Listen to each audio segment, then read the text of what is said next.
Charlie because he preached a message of patriotism, faith, and of God's merciful love. But they should all know this. If you thought that my husband's mission was powerful before, you have no idea. You have no idea what you just have unleashed across this entire country and this world. You have no idea. You have no idea the fire that you have ignited within this wife. The cries of this widow will echo around the world like a battle cry. The internet is in full detective mode right now, and at the center of the storm is Erica Kirk.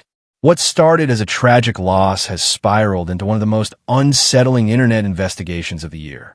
Ever since Charlie Kirk's shocking death, people can't stop whispering about Erica's eerie calmness, her power move into his position, and the strange timing that followed.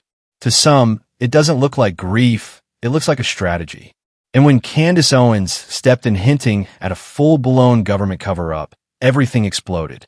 So now the burning question isn't just who took Charlie out. It's why so many people think Erica knows more than she's saying. The streets are pointing fingers at Erica Kirk, and the whispers are turning into full-blown accusations.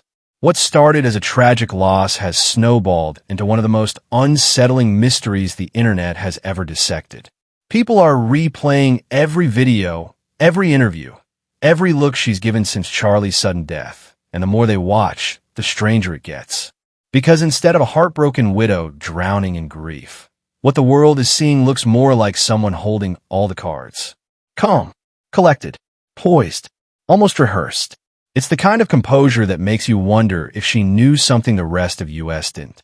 While fans expected to see tears, breakdowns, or at least a glimpse of pain, Erica showed up radiant, smiling in interviews, posting faith-filled messages, and speaking with this eerie sense of certainty. It's the calm after a storm that never hit her. And that's exactly what's making everyone uneasy. Was she already bracing herself for what happened? Or worse, was she prepared because she planned it? People online are convinced that her behavior doesn't line up with the heartbreak she should be feeling. They say her tone is too steady, her words too polished, her energy too detached. Instead of mourning a husband, she sounds like she's marketing a mission. The memorial speech that was supposed to honor Charlie turned into a viral spectacle, and not for the right reasons.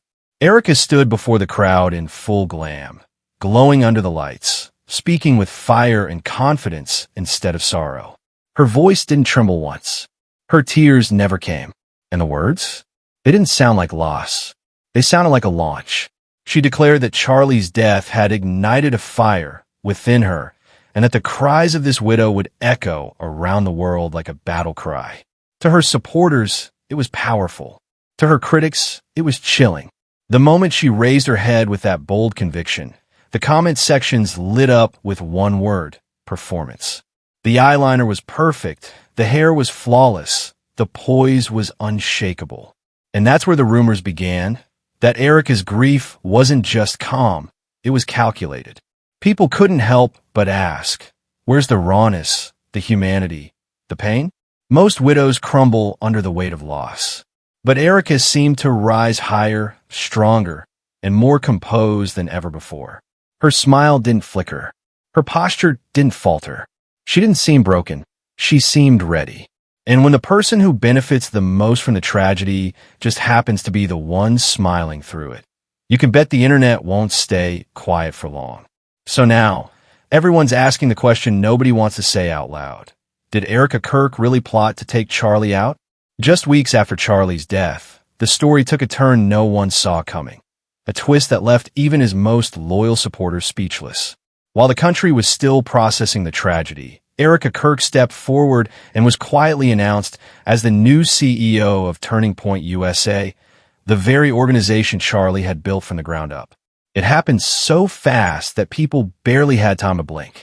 Too soon, too smooth, too suspicious.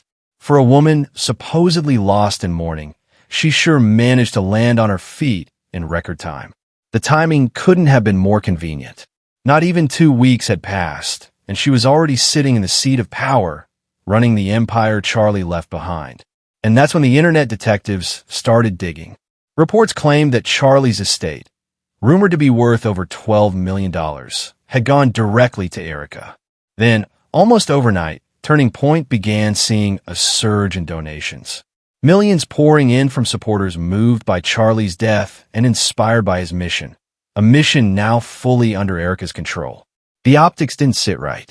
How could a grieving widow move from tragedy to triumph so seamlessly? People started connecting dots that maybe weren't meant to be connected.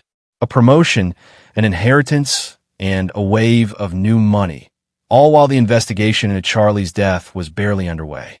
It painted a picture that was hard to ignore. To her critics, it wasn't just resilience, it was a power play. And her silence, through all of it, that only made the whispers louder. She didn't defend herself. She didn't address the rumors. She just smiled, posted Bible verses, and kept moving like a woman untouchable. But while Erica stayed quiet, someone else decided to speak up, loudly. Enter Candace Owens, the self-proclaimed truth-teller with no filter and no fear. The moment she caught wind of the inconsistencies surrounding Charlie's death, she turned the volume all the way up. Candace wasn't just questioning the story.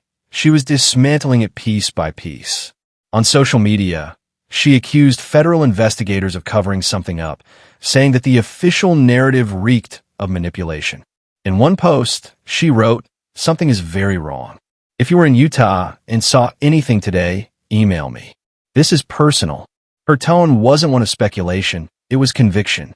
Candace claimed that the so-called lone shooter theory didn't add up, hinting that Charlie's death was part of something much bigger, a federal conspiracy. She even alleged that the government's version of events had been edited for public comfort, saying they are lying about everything except the fact that it was his gun. Every post she made seemed to shake the table harder, and every new claim pulled the public deeper into chaos. The more Candace talked, the more the narrative started to split.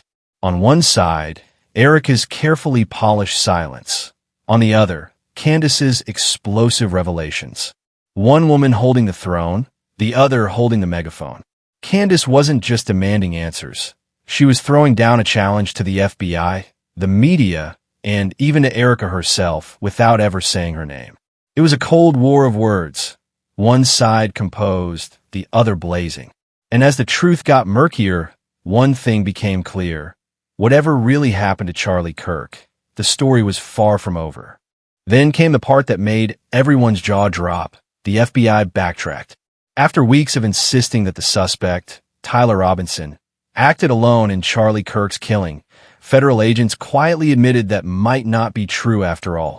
According to internal sources, investigators were now exploring whether others could have helped radicalize or aid the shooter, hinting that this wasn't just a random act of violence, but part of something organized, coordinated, and deeply political. The moment that statement hit the press, the internet went wild. If the FBI was already walking back their original story, what else were they hiding? Candace Owens wasted no time calling them out. In her latest stream, she doubled down on every conspiracy theory she'd hinted at before, saying they are lying about absolutely everything. This isn't incompetence, it's corruption. She accused the Bureau of fabricating key details, including the so-called suicide note and the confession narrative that first made headlines. Candace claimed the government was trying to control the story, not solve the case. Her tone wasn't speculative, it was furious. They want the public confused so nobody ever figures out the truth, she said. They want you distracted while the real people responsible disappear into the background. What made this even more unsettling was how the story kept evolving. Every time the public thought they understood what happened, a new layer peeled back, revealing contradictions, missing evidence, or revised statements. It felt like the truth itself was being rewritten in real time, and every version only made the last one look more suspicious. Between Candace's fiery claims and the FBI's shaky explanations, people didn't know who to believe anymore. The only thing everyone could agree on was that something wasn't adding up, and that's when attention swung right back to Erica. Her silence had gone from curious to chilling. While the rest of the country debated theories, she kept posting faith-based messages, promoting Turning Point USA events, and appearing in full glam, like nothing had happened. Her calmness, once seen as grace, now came off as control. Power looked good on her, and that's what made people nervous. For someone whose husband had just been murdered, she didn't seem lost in grief. She seemed found in purpose. Even Candace, who had praised Erica's strength early on, started sounding different. In a podcast clip that quickly went viral, she said, "Obviously, Erica is in full control. I would hope she's in full control, but I'm hearing some things about donors, about pressure, about people pushing decisions behind the scenes." The way she said it, the hesitation, the careful phrasing, it was the kind of shade that wasn't really shade, but everyone knew what she meant. Was Candace subtly implying that Erica wasn't as innocent or as in control as she wanted people to believe? Now fans are divided. Some think Candace is still protecting Erica, trying to play both sides until she knows more. Others believe Candace knows exactly what's going on, but won't say it outright. Maybe because she's in deeper than she wants to admit. Either way, the dynamic has shifted. What started as Candace defending a grieving widow now feels like a cold distance between two women tied together by a tragedy that won't stay buried. And that's the question haunting everyone now. Is Candace protecting Erica or protecting herself? At this point, the internet had split into camps, and the theories were spreading faster than the facts. Every headline, every clip, every frame of Erica Kirk's face was dissected like evidence in a true crime documentary. And let's be real, when tragedy strikes, the first person people look at is almost always the spouse. It's human nature. We want someone to blame, someone close enough to make the pain make sense. But this time, the line between instinct and evidence started to blur. Was the public seeing something real, or just projecting the darkest version of grief onto a woman who refused to cry on camera? Some viewers argued that Erica's strength was admirable, a reflection of her faith and composure under unimaginable loss. But others couldn't shake the unease. The calm smile, the immaculate makeup, the timing of her promotion. Every detail fed the narrative that this wasn't just mourning, it was maneuvering. Comment sections filled with arguments. "She's just strong," one person would say. "No, she's calculated," another replied. Screenshots, speeches, and donation records became digital clues in an online investigation with no rules. Psychologists on talk shows weighed in, saying that people often mistake shock and suppression for guilt. But even that explanation didn't stop the snowball. People wanted the story to make emotional sense. And a grieving widow who gains everything doesn't sit comfortably in anyone's mind.